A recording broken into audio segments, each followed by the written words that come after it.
안녕하세요. 수다몽더 귀재스토리입니다. 오늘은 제주도로 유배를 갔던 남자 조정철과 제주처녀 홍윤애의 사랑 이야기 해보겠습니다. 1777년 정조 1년 노른이었던 홍상범이 정조가 자신의 아버지 홍수례를 귀양 보낸 것에 앙심을 품고 사도세자의 비판적인 입장을 취했던 노른벽파 전흥문 또 강흉희 등과 함께 영모 사건을 일으킵니다. 이들은 정조를 시해하고 정조의 이복동생 은전군 이찬을 보위에 앉히려고 했는데요.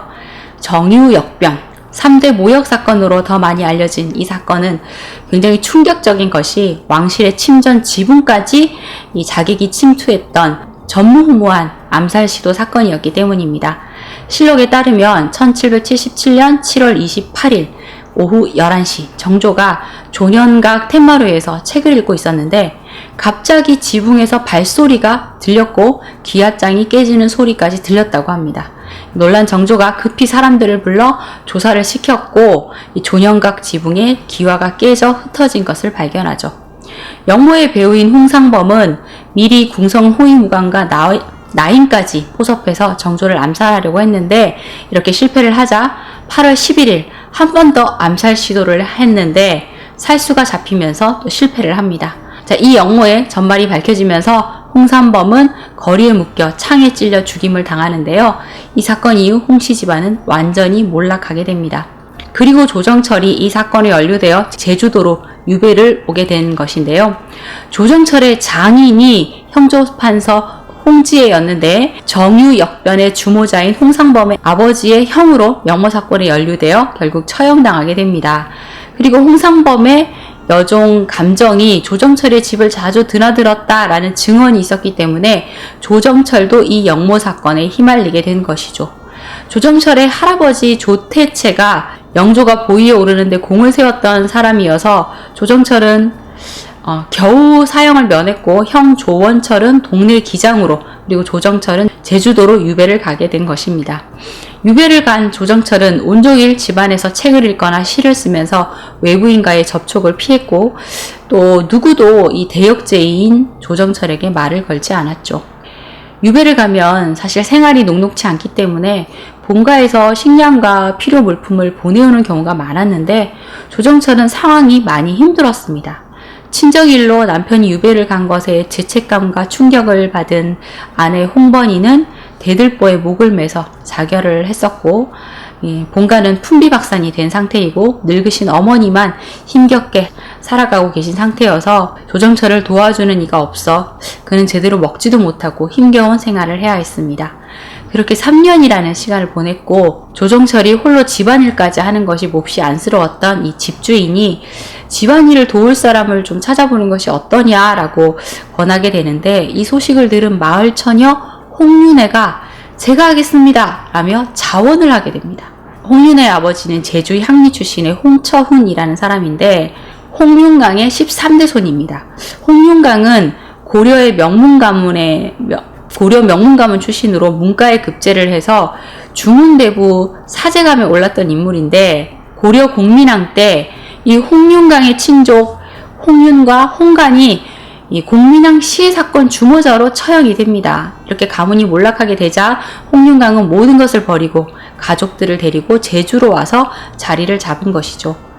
홍윤애는 싹싹하고 예쁜 처녀로 이 마을에서 인기가 아주 많았는데요. 어렸을 때부터 워낙 예쁜 모습에 가무가 정말 잘 어울린다 라는 말을 많이 들어와서 가무를 배울 요량으로 잠시 관기에 적어둔 적이 있지만 아버지의 반대로 기생의 길을 걷지는 않았다고 합니다. 그러다가 한양에서 큰 죄를 짓고 유배를 오게 되었다는 이 잘생긴 선비를 보고 한눈에 반하게 되었으니 그가 바로 조정철이었습니다. 자, 오며 가며 먼발치서 바라보며 조정철에 대한 마음을 키워가던 홍은혜는 그렇게 조정철의 집안일을 돕게 됩니다.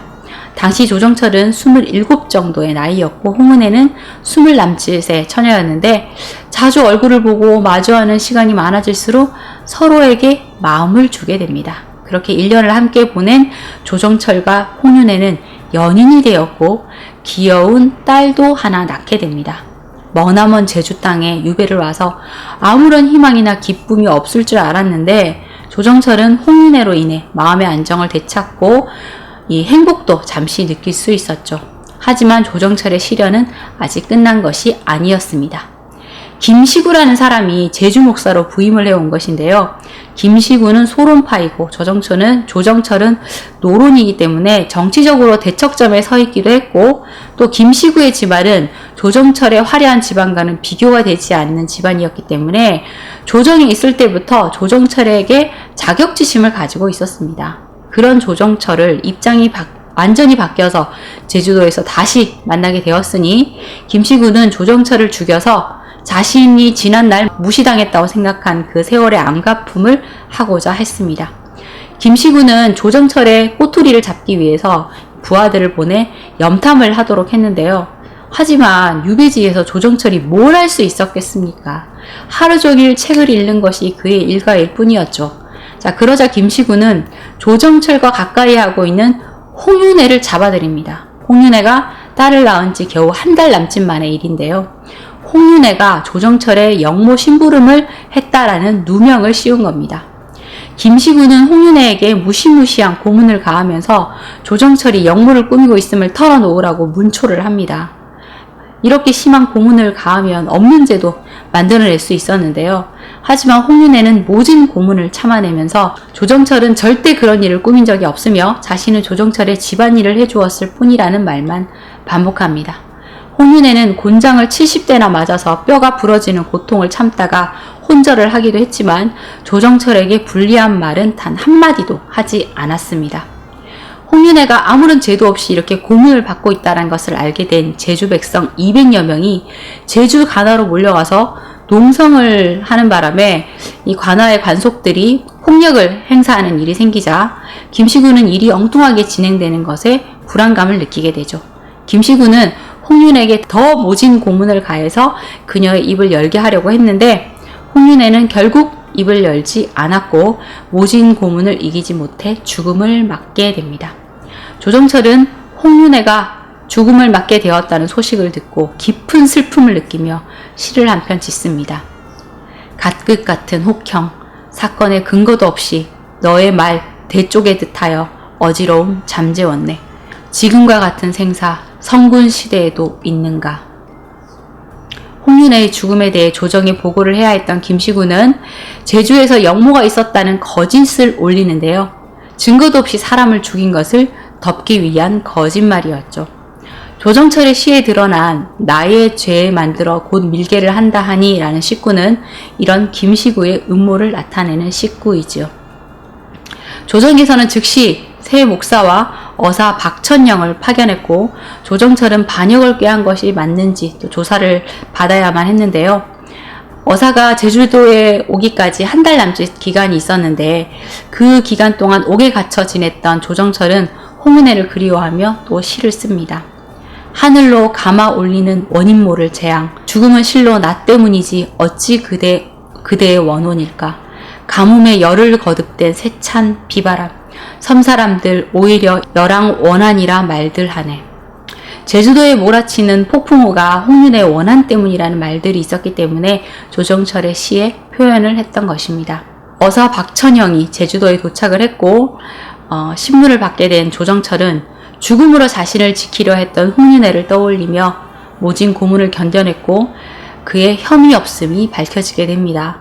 조정철을 무고하고 홍윤회를 죽게 한 김시구는 파직되었죠. 한 사람의 악의로 홍윤회는 꽃다운 나이에 세상을 떠나야 했고 홍윤회가 낳은 딸은 엄마를 잃어야 했고 조정철은 차가운 유배지에서 겨우 찾은 따스함을 잃어야 했습니다. 이후 여기저기로 유배지를 옮겨 다녀야 했던 조정철은 정조가 사망한 후 29년간의 유배 생활을 끝내고 복권되어 간직에 나설 수 있었습니다. 조정철은 세월이 많이 흘렀지만 홍윤회를 잊지 못했고 계속 그리워했습니다. 그러던 중 1811년 순조 11년 제주 목사로 임명되어 31년 만에 다시 제주를 찾게 되었는데요. 조정철은 제주도에 도착한 후 바로 홍윤회의 무덤을 찾아갑니다.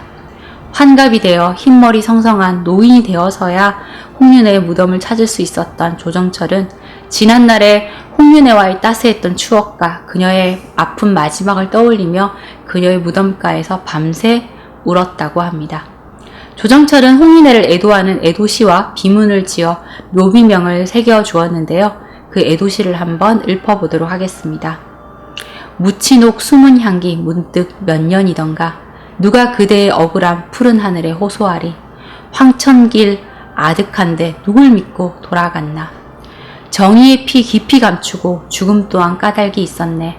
천고의 아름다운 이름들 형두꽃에 빛나며 한 집안의 두 절개 형제가 현숙하여라.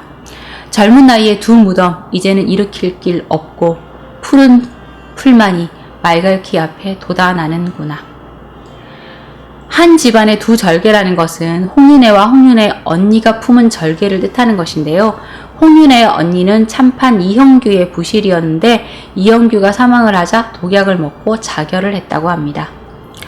조정철과 홍윤회 사이에서 태어난 딸은 제주도에 남아 있었는데 이 조정철이 제주 목사로 부임했을 당시에는 딸은 이미 사망한 후였기 때문에 조정철과 딸은 상봉할 수 없었다고 하고요. 그리고 사위 박수영을 만났지만 박수영도 조정철이 제주 목사로 온 그해 사망을 했다고 합니다. 조정철은 제주 목사로 역임한 이후 동래부사, 충청도 관찰사, 이조참의, 대사원을 거친 후 1831년 사망을 하게 되는데요. 모진 세월을 살아온 사람임에도 꽤 장수를 한 듯 싶습니다. 홍윤회의 묘는 제주도 북제주군 애월읍 금덕리 제주농고 자리에 있다가 시가지가 확장되면서 애월읍 유수암리로 옮겨졌다고 하고 신의는 1997년 경북 합창에 위치한 양주조씨 사당 한영제에 조정철과 함께 모셔졌다고 하네요. 오늘은 제주도로 유배온 상처 가득했던 선비 조정철을 목숨 바쳐 사랑한 홍은혜 이야기 해보았습니다. 여러분 오늘의 이야기 재미있으셨다면 좋아요, 구독, 알람 부탁드립니다. 지금까지 수다몽더 기즐스토리였습니다. 오늘도 좋은 하루 보내세요. 감사합니다.